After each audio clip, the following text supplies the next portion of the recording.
அது என்ன கோலம்னா சஷ்டி கோலம். நான் இந்த ஸ்கிரீன்ல காட்டுறேன் இல்லையா, இந்த மாதிரியான சஷ்டி கோலம் போடுறோம்.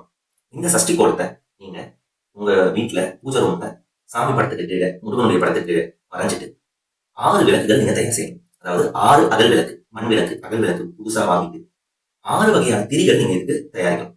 ரொம்ப எளிமையானதுதான். கொஞ்சம் கடைகள்ல கேட்டாலோ இல்ல முயற்சி செய்தாலோ இது உங்களுக்கு கிடைக்கும்.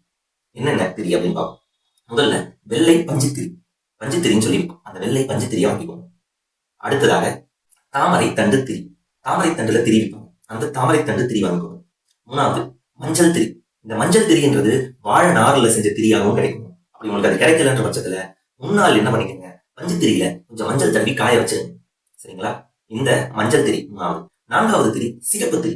சிகப்பு திரி என்ன பண்ணலாம் அப்படின்னு சொல்லி செய்யறது மூலமா உங்க வாழ்க்கையில தீராத கடன்கள், தீராத நோய்கள், தீராத குடும்ப பிரச்சனைகள், கனவு மனைவி உறவு, இந்த எல்லா விஷயங்களும் சரியா